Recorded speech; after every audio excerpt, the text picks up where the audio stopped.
Fala pessoal, tudo beleza? Professor André Cordeiro na área. E no vídeo de hoje falaremos aqui sobre sedação. Como avaliar o nível de sedação, como monitorizar o nível de sedação de pacientes críticos. Então, se você atua na terapia intensiva ou possui curiosidade sobre as questões relacionadas à terapia intensiva, você está na videoaula certa. Não se esquece, se inscreve aqui no canal, também deixa aí o seu like, compartilhe esse conteúdo com os seus colegas e ativa o sininho para receber notificação de novos vídeos aqui no canal. Então é isso, bora pro vídeo.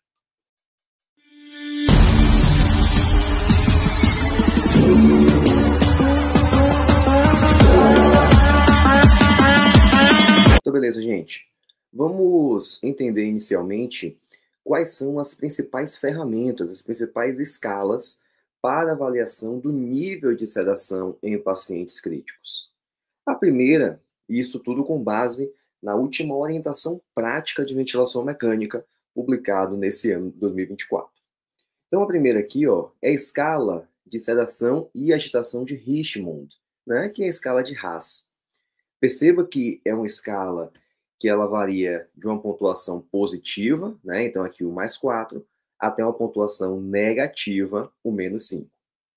Consequentemente, o que está aqui do lado positivo reflete o paciente sedado, então sim, ele está usando algum tipo de sedativo, só que ele está pouco sedado.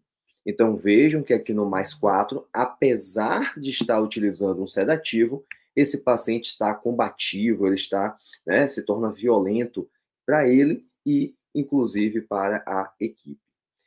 Quando você desce aqui para a pontuação negativa, aí o paciente está muito sedado, tá? Então, veja que no -5 é um paciente que não acorda, paciente que ele não responde a estímulo verbal, ele não responde a um estímulo tátil.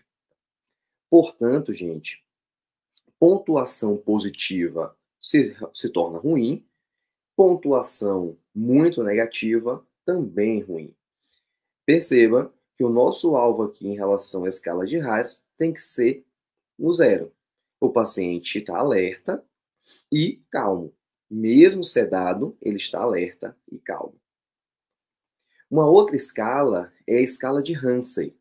Veja, você pode perguntar já, poxa, mas eu vou usar a escala de Haas, vou usar a escala de Ramsay, qual escala utilizar para avaliar o nível de sedação? Não existem trabalhos mostrando que uma escala é superior à outra, e isso vai depender muito da unidade. Então, tem unidades, tem serviços que utilizam a escala de Haas, tem unidades, tem serviços que utilizam a escala de Ramsay. Isso aí vai ficar de acordo com cada serviço hospitalar. A escala de Ramsay, ela vai de 1 a 6. Então, veja que não tem mais o ponto, né, positivo, negativo, é de 1 a 6. Onde 1 é um paciente ansioso e agitado, ou seja, ele está ali provavelmente pouco sedado. E 6 é o paciente não responsivo, ou seja, provavelmente é um paciente muito sedado. Qual o nível ideal aqui de sedação a partir da escala de Ramsay? É o nível 2. É aquele paciente que está, mesmo sedado, está cooperativo, tranquilo, orientado. E isso é importante por uma série de fatores, como, por exemplo, reduzir incidência de delírio, reduzir o tempo de ventilação mecânica. Esse paciente também fará atividade de forma ativa, né? Então a fisioterapia dele tende a ser ativa e não aquela fisioterapia passiva. Então, esse alvo de sedação, ele gera alguns benefícios para o paciente. Naqueles pacientes que têm um nível de consciência preservado, a orientação prática, ela sugere que você utilize a avaliação, né, a escala de avaliação numérica da dor. Então, muitos conhecem como a EVA, né, a escala visual analógica para avaliação da dor, onde 0 é o paciente sem dor e ali de 7 a 10 é o paciente com dor intensa, tendo como níveis intermediários a dor leve, que é de 1 a 3, e a dor moderada, que é de 4 a 6. Então, basicamente, você perguntar ao paciente e mostrar para ele, pode ser, né, por essa avaliação aqui numérica, pode ser utilizando o rosto, né, então colocando assim algumas carinhas uma carinha com expressão, uma face de dor muito significativa. No outro extremo, o paciente totalmente assim feliz, alegre, né, um rosto feliz, alegre, e ali pediu o paciente apontar, que seria uma forma também de avaliar o nível de dor. Naqueles pacientes que estão utilizando bloqueador neuromuscular, por exemplo, a avaliação do nível de sedação através da Hansa e do Haas se torna limitado. Então, por isso, existe a recomendação de utilizar uma variável que é esse índice bispectral, que ela tem como base, né, uma avaliação eletroencefalográfica, e aí você consegue, através dessa ferramenta, avaliar o paciente ali do 0 até o 100, onde no 0 o paciente tem total supressão de onda, e no 100 ele está consciente, e normalmente acontece ali quando o paciente está com a infusão contínua de Propofol até 35, né, até uma dose de 35. E os valores intermediários, logicamente, o índice bispectral não é a realidade de todas as unidades. Outro ponto importante, gente. Analgesia e sedativo, quanto menos, melhor. Já sabemos que altos níveis de sedação, altos níveis de analgesia podem gerar aumento do tempo de ventilação mecânica, isso gera aumento do tempo de internamento desse paciente na UTI, aumenta a incidência de delírio, aumenta o nível de fraqueza muscular para esse paciente. Então, quanto menos, melhor. E aí você tem alvos, como vimos até agora, formas de avaliar o nível ideal de analgesia e sedação. Então, qual o melhor, né? Como direcionar essa escolha? Primeiro, estabelecer alvos. Então, o meu alvo é, na escala de Haas, o 0. Então, eu avaliei o meu paciente, ele está lá com mais 2. Vou conversar com a equipe na tentativa de aumentar um pouco o nível de sedação, para deixar esse paciente um pouco mais acomodado à prótese ventilatória. Reavaliar constantemente se aquele nível de sedação está adequado. Talvez, para o primeiro momento, aquele nível mais alto seja necessário, mas depois de algum tempo o paciente ele já acomodou e o nível de sedação já pode ser reduzido. Medir a intensidade da dor e da sedação com escalas validadas, vimos aqui pelo menos 3 hoje.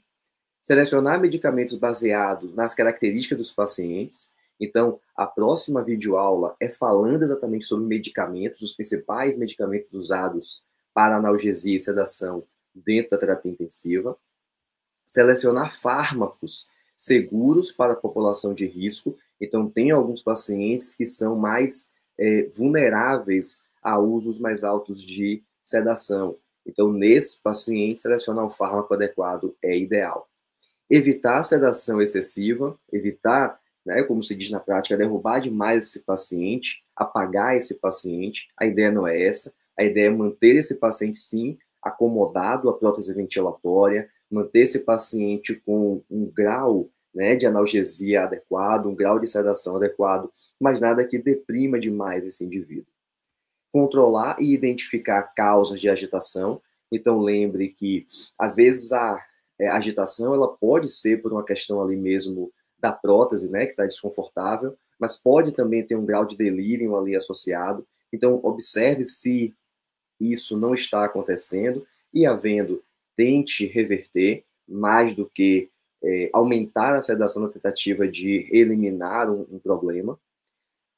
O tratamento sempre tem que ser multidisciplinar, então toda a equipe dor. A fisioterapia tem vários recursos que podem minimizar a dor desse paciente, tá? Além de que a dor é um aspecto também que passa por um aspecto mental, um aspecto psicológico, então a psicologia pode também intervir nesse indivíduo, então o tratamento é multidisciplinar. Escolher técnicas de fácil uso e aplicação e que gerem menor dano para o paciente, e utilizar protocolos e algoritmos para dirigir a terapêutica adequadamente. Então, precisamos sempre basear nossas condutas, né, em protocolos, nos famosos POPs, que em muitas unidades existem. Então é isso. Se você gostou dessa videoaula, falamos aqui sobre como monitorar os níveis de sedação de pacientes críticos. Se você gostou, deixa aí o seu like, também se inscreve aqui no canal, compartilhe esse conteúdo com o seu colega e ative o sininho para receber toda semana notificação de 2 novos vídeos aqui no canal, atualizando o que trouxe a última orientação prática de ventilação mecânica no ano 2024. É isso. Até o próximo vídeo.